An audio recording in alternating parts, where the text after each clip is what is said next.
Good morning or evening or night, everyone. How's it going today? Chelsea Face here. I am very excited because today's video I'm going to tell you my top 10 manga of 2020.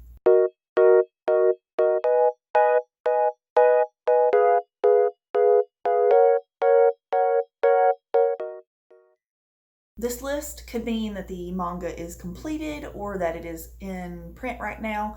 I just wanted to tell you the ones that I think earned a gold star from me personally this year. I think you should check them out for sure. These are going to be in lowest to highest order, so yeah, let's just jump into that. So the first one I wanted to talk to you guys about is Elita Battle Angel. This manga is so good.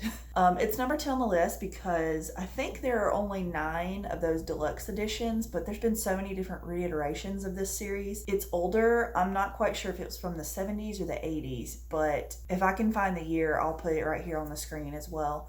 This is a series. It's very science fiction, action, a little bit of horror, in my opinion at least. And it's about a girl who is a robot. She is discovered in like a junkyard that is thrown down. Like the items from the junkyard are collected at the bottom because at the top there's this other society that's supposedly amazing. And so their garbage falls down into the bottom society where all of the, I guess, regular people live. And she is found in those body parts. And so this man, who she calls her father, takes the body parts and builds the girl back together. And she ends up being like a battle robot that is used during war. So she has like flashbacks and she knows how to fight surprisingly, and she's very tough and like acrobatic. It's pretty crazy, but it's beautifully like illustrated. It's so fun and like scary at parts, at least in the first volume. I've only read the first volume, so that just tells you how big of an impact it made if it's in my top 10. And I haven't ever read like a real science fiction. I've only read maybe one other manga that's a science fiction novel, but this one just stuck out so much. I want to continue it someday, whether that be digitally or physically. It's just so good, so beautiful, and so raw and like devastating because there's a lot of stuff going on here. There's even like a little love story in there. So I highly recommend this series if you are interested in science fiction. Number 9 is Venus in the Blind Spot by Junji Ito. This is a short story collection. I think one of these stories, maybe 2, appear in some other of Junji Ito's collections. So that's a little disappointing in my opinion. I think that they should have not double posted some of the stories because like if you buy everything, then you've already read the story and it's pointless to have extra pages. Being someone who had never read any of his work, honestly, I've only ever seen maybe one little episode of the animated show and I wasn't very interested in that. This was great. I thought it was fantastic. I absolutely am obsessed with the way that he tells stories now. I think the art's, of course, gorgeous and gruesome, but I think my favorite story in that was the one, it was either the chair one or it was the one about the cave, which I think the cave one was the one that was a repeat. It was very good. There was also like an autobiographical story in this, and then there was one about Venus in the Blind Spot, which was pretty neat. I just really like it. I think that if you're interested in checking out, like testing Junji Ito's work, this is a good one to start with. Like, I think I did a great picking the first one to read, and it was just really good. Number 8 on this list would be My Brother's Husband. This is volumes 1 and 2 completed. It's like a giant omnibus version. Oh my gosh, look at these precious beans. Like, they are so cute. Like, the art is great. It's almost like an Americanized manga as far as art style goes, but it is a manga. And it's about this man, his brother is gay and he has passed away. This is the husband of his brother and this is his daughter. So he, who married his brother, is coming to visit and get to know his husband's family. And he just wants to get to know them better. It was kind of part of his brother's wishes. It's just really sad and sweet and lovely and beautiful, and the little girl is experiencing a gay person for the first time, honestly, and she's asking a lot of questions, and it really lets you see the issues that arise with being homophobic from a child's point of view, and like why a kid would think that this is normal. Like, she doesn't think it's weird, and the dad over here is honestly struggling with some internalized homophobia. It's just really beautiful, and I cried, and it was just so cute and wholesome. And the husband is just a teddy bear, and I love him. And I think everyone needs to read this. It's so good, and it's by Gengoro Tagame. Very, very beautiful. I highly recommend this if you are ready for a long, beautiful read. Number 7 on my favorite manga of 2020 is Ajin Demihuman. This is a horror story slash, I guess, supernaturally science fiction. I don't know. This is fantastic. This is published by Vertical. It's fairly expensive for a physical copy of something that seems thin, but I got this used, and I would recommend supporting it if you can. Right Stuff has really good deals on manga, not sponsored. That's how I plan to get the rest of these probably. But this has 16 volumes, and it's a story about a young boy who lives in a world. They've discovered that certain people who die don't actually die. They come back to life almost immediately after they die, and they call them demi-humans or Ajin.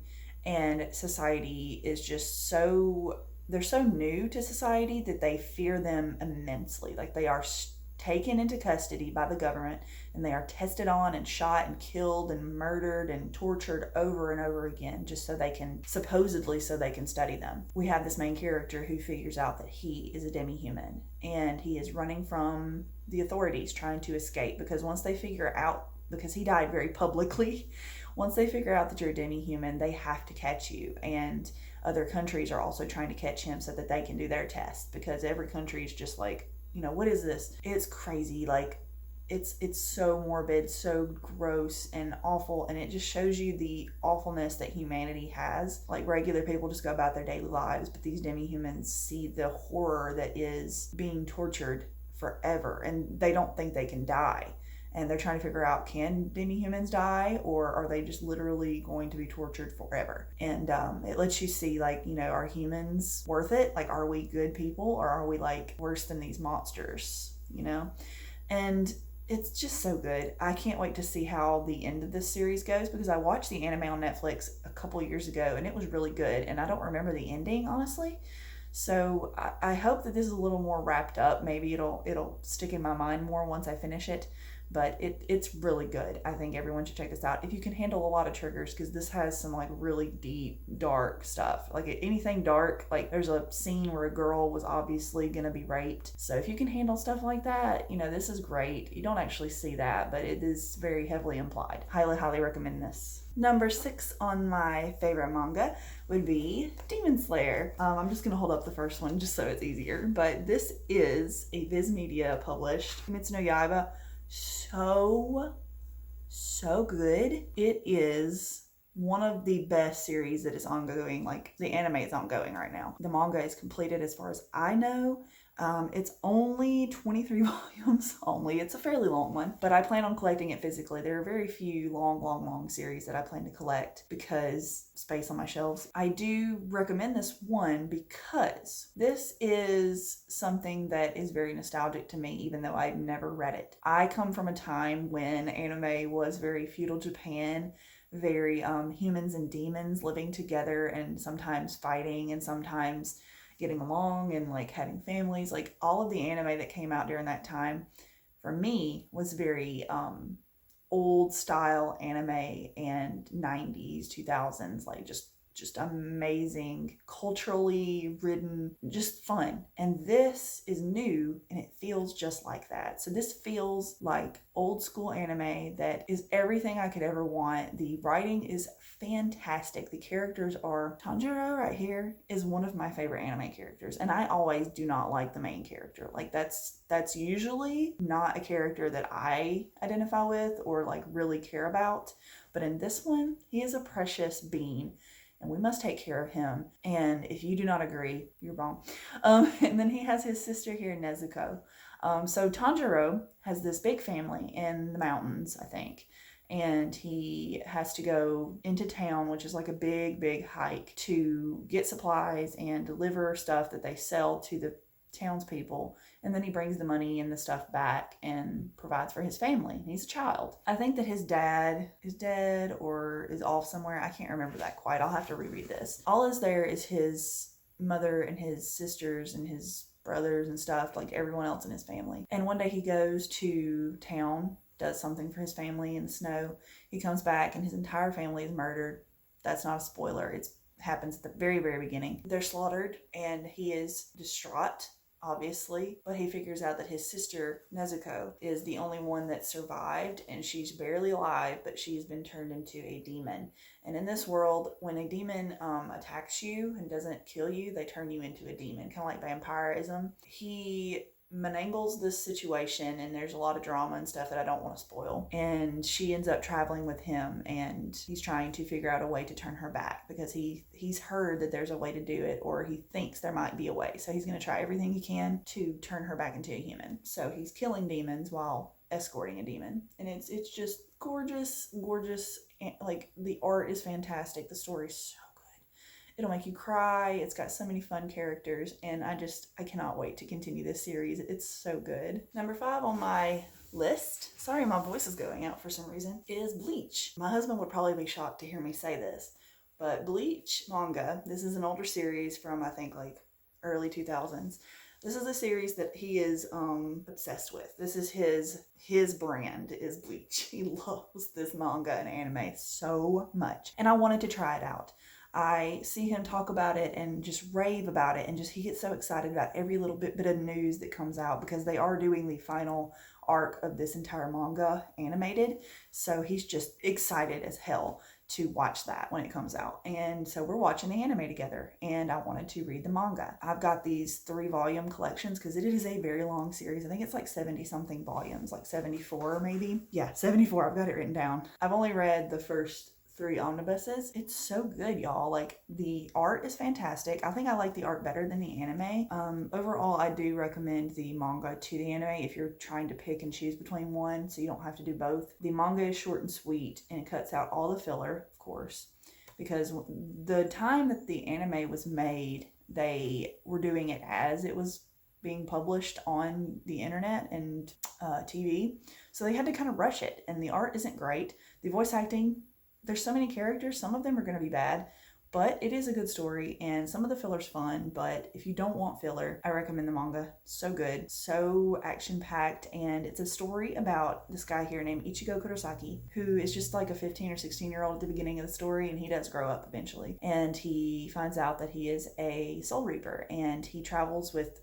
some friends that he meets and has to kill these things called hollows, which eat human souls or ghost souls or whatever, exorcise these demon kind of things. And he learns how to do that, and he finds out he has all these powers, and he's like really strong. He gets stronger through the entire show. There's a lot of he's not strong enough, and then by the end of the episode he finds out he has this new power, so he just gets stronger, kind of like Dragon Ball Z. They do that every episode. He just gets stronger and stronger. There's so many fun characters who are also soul reapers, and just his human friends who are also magical somehow.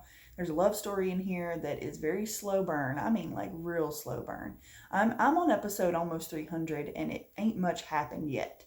So just, there's little hints here and there, but there is no shoujo hookups in here. I just wanted y'all to know that if you're interested in those kind of things. But if you're in for action, fun, shonen, this is the one to pick up. It's so good, and it's a good long ride, and it's completed. You can get it on the Shonen Jump app if you have that. Easily read. Number 4 on this list is Shortcake by Sumurishita, which is a writing artist duo. This series is probably one of my top shoujo ever. I think that the art's fantastic, of course. And this is a story about a girl named Ten, which that's her on the cover. She is very cute, very stylish. I think I love her clothing style. And she isn't, honestly, not like all the other girls. And I don't mean that in like I'm so cool, like she despises other people. No, she just literally feels different. Doesn't really beat around the bush. She tells you how she feels, and she's very blunt about it. And I identify with that a lot. I struggle sometimes with being a little too, straightforward with people and not being a little more sensitive at times. I really identify with her because she likes this guy at the beginning. There's 2 guys, of course. It's kind of like a go between the 2 at the beginning. You don't know which one she's going to pick. Doesn't like her. So she tells him she likes him. He doesn't like her, and she's sad about it.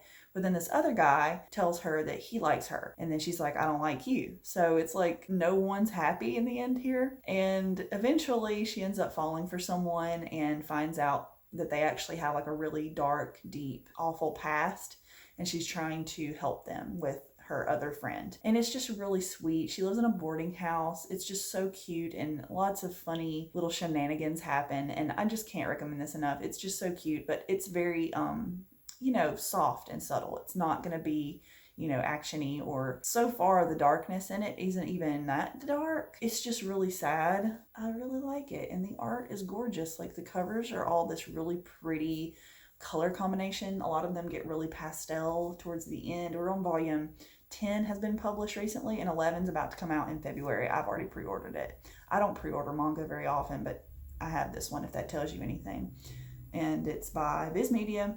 Highly, highly recommend. Very, very precious. Number 3 on this list was really hard for me to choose between the last one and this one. And that is Wotakoi, Life is Hard for Otaku. This is written by Fujita. It is a 1 and 2 omnibus collection. There are, I think, 4 out right now. So it's 2 volumes per edition like this. And we have these 2 couples we're following. One of them is this guy right here who's tall, he smokes, he's a gamer, but he's also real stoic-y and like funny. And then we have this younger girl, or this shorter girl, who is a fujoshi pretty much. She writes and draws and stuff, and she likes anime boys pretty much. And they do all kinds of other things, like in their nerddom. They're not just stuck to one thing. They all bond over this. And the other couple is this green-haired woman and this I think he's orange-haired dude. And they are always fighting. So they're a very fiery couple. And these are more peaceful. Like they haven't really done much together in this. Like they just decide to date because they don't want to be alone. And people judge you very harshly if you're a otaku, apparently, in this culture. And so they didn't want to be embarrassed, and they didn't want to have to deal with trying to find other people. So they just get together, and eventually I'm sure they will actually fall in love and stuff. But right now it's kind of just like they like each other. It's obvious, but nothing's happened yet. You know what I mean? And the other 2, they obviously are together, and they tease each other, and they're very like vocal about things and mean to each other, and they keep each other straight, like they hold each other accountable for things, which I really find awesome. This is an adult, like not for kids, but also not like super, super sexual or anything, but it is for adult people to read. And it's just so funny. I was laughing my butt off the entire time I was reading this. It's so funny. It's so cute. It's very episodic. There is an anime on Amazon Prime, which I haven't seen yet, which I really hope to. I think it would be really well done in an anime format because it is very episodic. Like every little chapter is a totally different thing going on. And I don't think they skip sequences. They could be mixed up. Like you may see something later that was actually earlier. I don't quite remember that yet. The way it's done is very good. It's funny. I didn't have trouble following along. I know some people don't care for the manga format because it is confusing to watch. But if you want to just check it out, you can watch the anime. But I love the printed format. It's so good. It's so funny and cute and just sweet. There's just some really fun characters. Here's the other couple I told you about. These 2 right here. They're so cute. I love all of these characters. And I can't wait to pick up the next volume. It says OT 16 plus on here, but highly, highly recommend this if you like romance and funny. My number 2 manga of 2020 is Parasite. This is good stuff. This is by Hitoshi Iwaki. And it is a story about a young boy here who I think he's still in high school. He is just going about his normal life, and one day these creatures start falling from the sky, and I guess people can't really see them because at some point they start invading human brains. They start like getting into your ear, getting into your skin and your mouth and your eyes, and they travel up to your brain and they take over your brain, and they can kill with like blades on their head. It's really difficult to explain, but they turn into these monsters, and you can kind of see his hand has turned into one. It's got eyeballs and it's like alive. Our character Shinichi here, he ends up noticing that he's being attacked by this creature, and he stops it from getting into the rest of his body. Like I guess it jumps into his hand first, and he like ties a belt around his like elbow and he makes sure it can't get to his brain. That means that the creature overtakes his hand instead of his whole body, which is, scary because he's like, what is happening to me? There's a worm inside my arm. These creatures can murder to no, like they're insane murder machines. They kill so many people in such bloody fashions. Some of these creatures become smarter and learn to hide their victims. They eat the people. It's just murderous, disgusting, but like interesting fun, if that makes sense. I know I sound crazy. He is trying to learn more about these creatures because his hand creature can talk to him. Migi is what he calls it. I think that literally means hand, if I'm not mistaken. It's pretty funny. But a lot of shenanigans happen in this. There's a scene that was cut out of the anime, or like a frame that was cut out of the anime because it shows like literal pee-pee, and it's really funny. I will say that, and I have a funny story about that scene. I sent it to my sister. I took a picture of it and accidentally sent it to my sister because I was trying to send it to JB and be like, oh my god, this wasn't in the anime, what the F? And I accidentally sent it to my sister. So my sister got a picture of a manga pee-pee. So that was embarrassing, I hated myself. I wanted to die for a moment. But, we recovered. I had to explain myself, and she was like, this is just like a good horror. It's action-y kind of. It's very investigative mystery. So if you can handle, gore and just extreme violence, I highly recommend this. It's just a really fun time. There is some comedy in here, a romance. I'm only on the first volume, but I've seen the anime, so I feel like I know how it's going to end unless something crazy's thrown at me. Typically manga does have more content to it, so we will see. It's very good. It's only 12 volumes, so it shouldn't take me too long to get through this, and they're pretty thick, so I think it's worth the money, honestly. And my number one manga of 2020, the one that I decided speaks to me on a level that not every other manga can, to a certain extent. I think that this one will always hold a place in my heart, and I will probably reread it multiple times just because it had such an impact on me. Kiss Him Not Me. I know. It's probably not even one that's on a lot of people's radar. I randomly decided to read this from like a Books A Million stroll. It was hard to find the volumes, honestly, because there weren't a ton in print at the time. I guess this is a little late for me, but it's by Junko. This is a story about our girl here. Her name is Kay, and she, at the beginning of the series, is overweight. She's obviously a fatter character, and I don't really like the beginning of this because it does fat shame a little bit. Cultures are different and people treat different things differently. So just take that into consideration if that you're very sensitive to fat phobia. She is overweight, and everyone just kind of, talks to her like a normal person. They don't really, hang out with her particularly. They just see her as like a normal girl at school. And one day her favorite character in her favorite anime dies because she is a otaku fujoshi, and she gets so depressed, which is also triggering, that she loses so much weight. I guess she doesn't eat. Not healthy at all. So if you can ignore all of that garbage at the beginning, it gets good. She becomes hot, like she gets real skinny and like her eyes pop and she just looks like perfect. And all the boys start wanting her. And so you have this cast of boys, 1, 2, 3, 4, who are fawning over her. One of them has always been nice to her, and this one's always been mean. He's kind of the cutesy moe character. We have this guy who's older and like more mature and like sweet and just very kind. And then we have this guy here who has been kind of nice to her, but he also is very typical shoujo protagonist. Like he seems like the one she'll get with just from the get-go. And then we have the bad boy over here who's just like mean kind of, but he has like a soft interior, so he's a good guy. But we have all these typical male tropes in shoujo, and I love them fighting over her. It's just a fun, hilarious, sweet, funny time because they become friends and they all hang out with each other, and they're like, you can take your time deciding who you want to be with.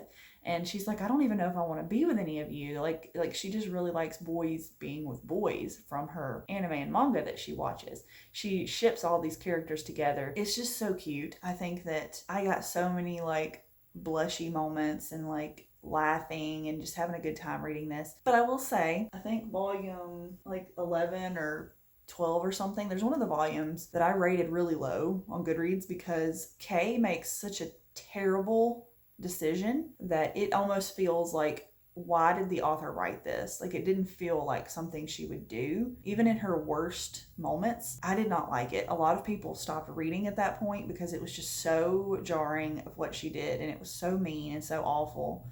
And yeah, I kept reading because I had to know how it ended, and it ends very wrapped up, very beautiful in a bow. But you almost kind of don't like her after that point. So if you can like handle all of that, I think that this is a very good series. And it might not be for everyone, but it was for me, and I just love it so much. Like, it's so cute. There's so many cute little anime boys in here that just give little moments of like, you know, like it's just so swoony and cute. And I just highly recommend it if you are interested. That's my manga for 2020. I hope you guys enjoyed this video, and if you did, please leave me a thumbs up and let me know that you like this kind of content, because I am filming frenzy right now. Anyways, I'll see you guys in the next video. Hope you have a fantastic day. Please subscribe, and I'll see ya.